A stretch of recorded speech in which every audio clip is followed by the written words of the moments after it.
Today, I want to talk about internet access for children, which is becoming quite a big topic. A lot of people are starting to either be stricter about knowing what their kids are doing on the internet, or some, unlike Matt Walsh, are outright prohibiting their children from using the internet, or things like TikTok and such. He's never really said to what extent he pro. Well, he said that he has tablets that they give them for long car rides.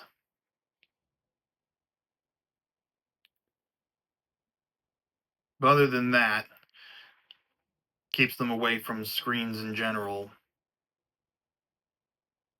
Now, I was born in 97, so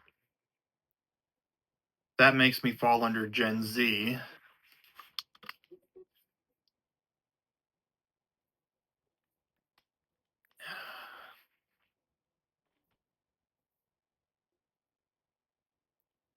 And so by the time I was in elementary school, computer labs in the school were a more prominent thing, and they were more advanced than they were in the 90s or as far back as the 80s.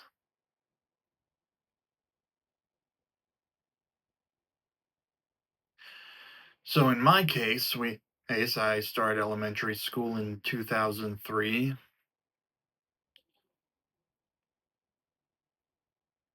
There would be the likes of Club Penguin and Webkins throughout my time in elementary school. That would be the personal stuff. But in school, they'd have things like brain teasers or something like that. I remember one time I accidentally went to Pop Tropica because we were doing computer stuff, and I think this was when we had a laptop cart in there, and had mine taken away because I'd gone on to Pop Tropica. I didn't mean to, it just kind of happened, and I didn't really know what I was doing.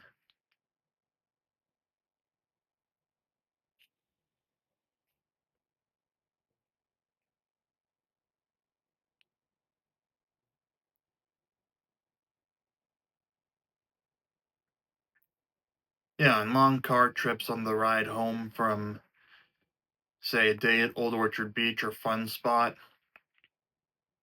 my parents would set up a laptop for my siblings and I to watch something while they drove us home. This was also around the time when cars were being advertised with TVs in the back seats for it. We never had it built into that, but we always had that for long car rides, similar to what Matt Walsh does, except it was just the one screen showing something that all three of us watched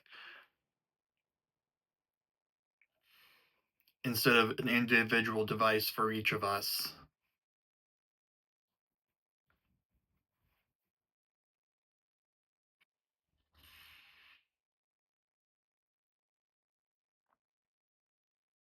It was also the kind of device that we'd use to play Lego Star Wars games before the Wii came out, and we were out, and that's really the longest I had a modern console, because I'd also mostly play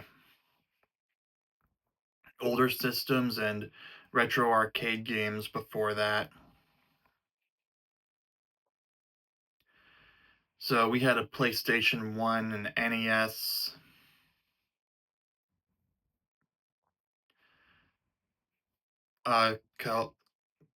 it started with a Cal, but I forget the rest of the name. I think we even had an Atari 2600. See, that's why technically at heart I'm a Gen Xer, but technically, objectively speaking, I fall under the category of Gen Z. And I think that 90 97 and beyond, and at least up to 99 was considered a millennial until they decided otherwise.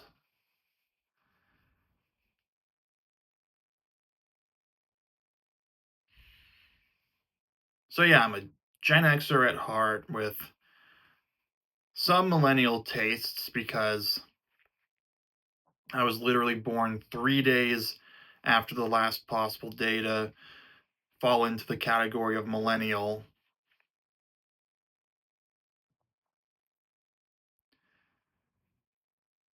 And I have millennial friends, classmates, and relatives.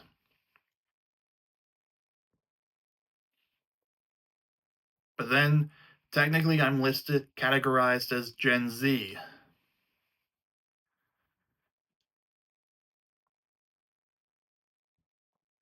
I didn't really get into the Gen Z culture, like movies and show stuff, until 2007. But hey, at the very least, I recognize 80s cultural references in Stranger Things before everyone else does. Like in season two, I was like, hey, I've played Dragon's Lair before. Before that was prominently featured in that, I was actually quite a fan of that game.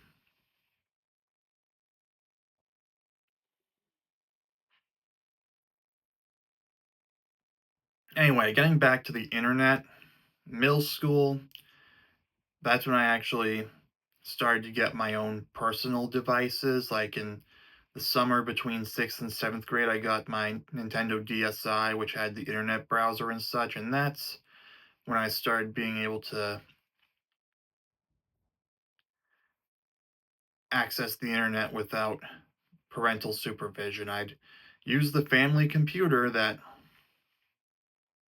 we would use for school assignments and then going online because for the websites of say Cartoon Network or Nickelodeon.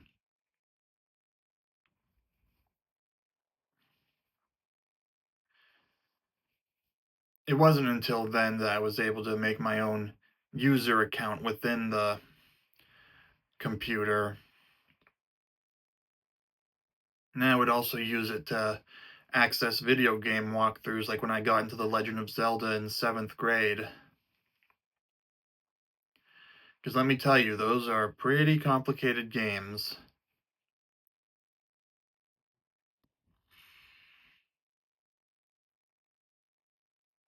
Yeah, fast forward to the middle of eighth grade, and I finally got my own iPod Touch for the first time, and that was a game changer. Yes, I'd had a flip phone from about the end of sixth grade or early seventh grade up until then. But it was the closest I was going to get to having an iPhone. And back then, the only real difference was you didn't have cellular data or anything like that. So I couldn't access the internet from literally anywhere that cell service is available. But I was able to look up what I wanted when I wanted in a browser that was a lot more competent compared to the Nintendo DSi internet browser.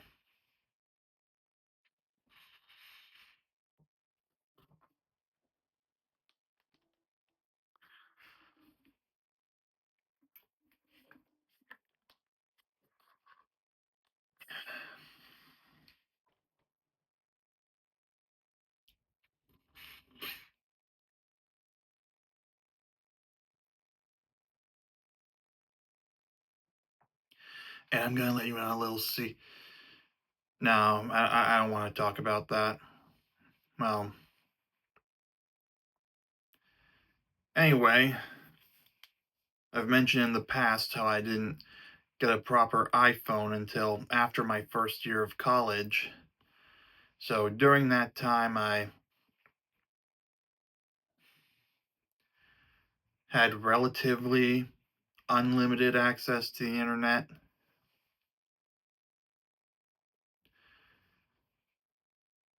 but there was still some degree of moderation.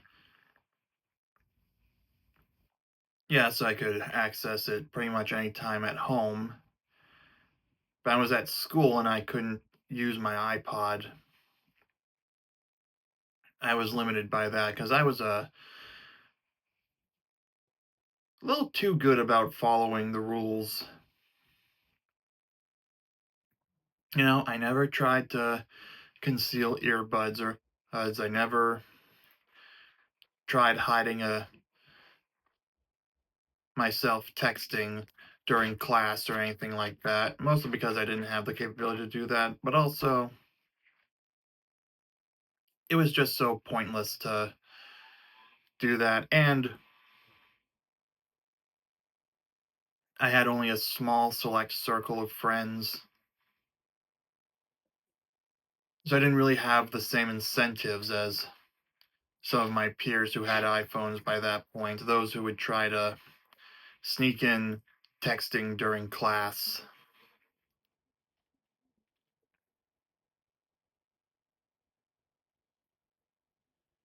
But anyway, I would, and after that, during college and such, is when I finally got the full access with my first MacBook, then my first iPhone.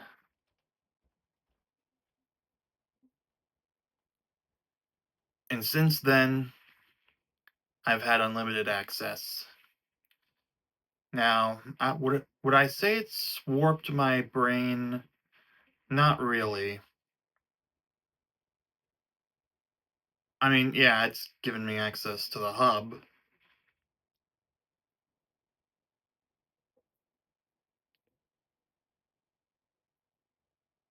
but at the end of the day, I feel like I was pretty well moderated, comparatively speaking. Today, though, it's different, and I honestly don't think anyone under the age of 18 should have a lot of access to the internet, or if they do, it should be moderated. Like before elementary school, no internet access, period. Elementary school, educational things, then maybe middle school, which is when you're old enough to have the Instagram profile and such according to the rules of the platform. I mean, I know not everyone's going to adhere to that, but I think with parental supervision, it's not a bad idea. I actually agree with this bit of advice from the Chuck Norris fact book where, no, I think it was his book, Black Belt Patriotism, where he said, or he might have been quoting someone,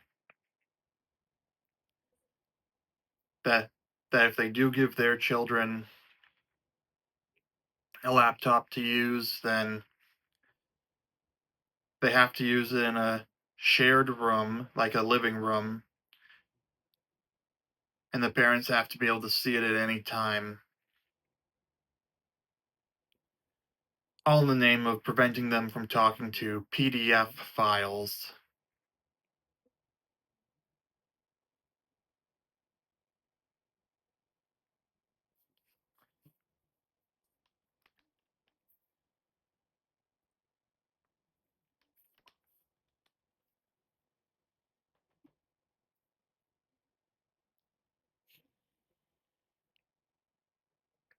Yeah, in the name of keeping them away from disgusting creatures like that,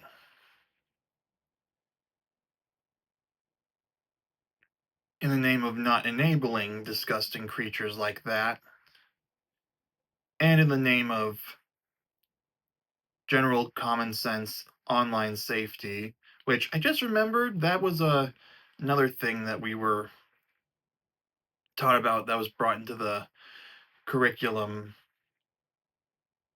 I'm pretty sure it's evolved by this point, but Back in my day, I remember in 7th grade, there was this video,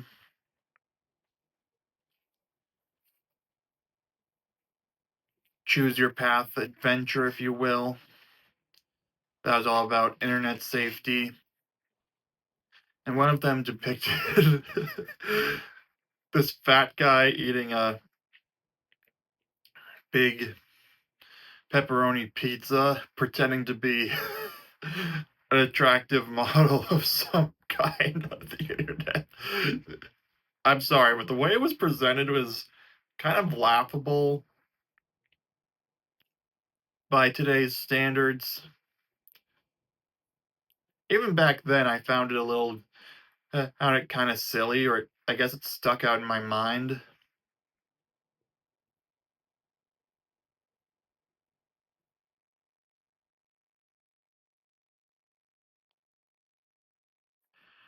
Today, though, I think it's more about teaching not to click on suspicious links. I think it's more about dealing with scammers because they were there, but they weren't as big of a deal. But anyway, what I was trying to say is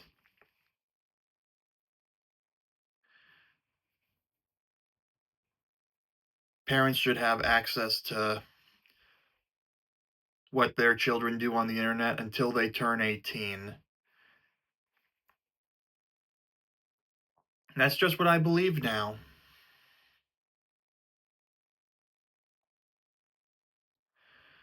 From what I've seen from the hours of YouTube videos I've consumed,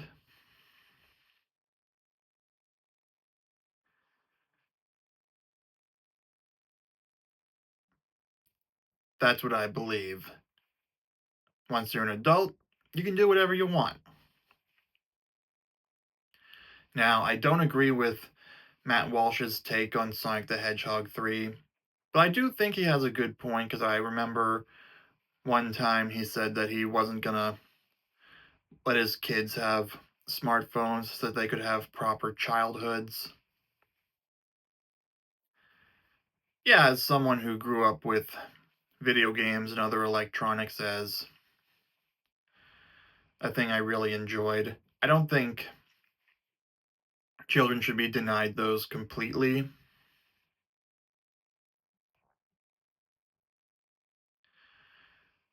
But because of the developing nature of their minds, they should be a lot more limited. And once they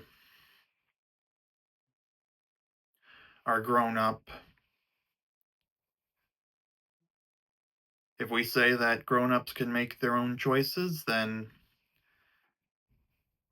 that's the case with, and that should be the case with the internet too. So I'm going to leave it here for the video. Comment down below what you think about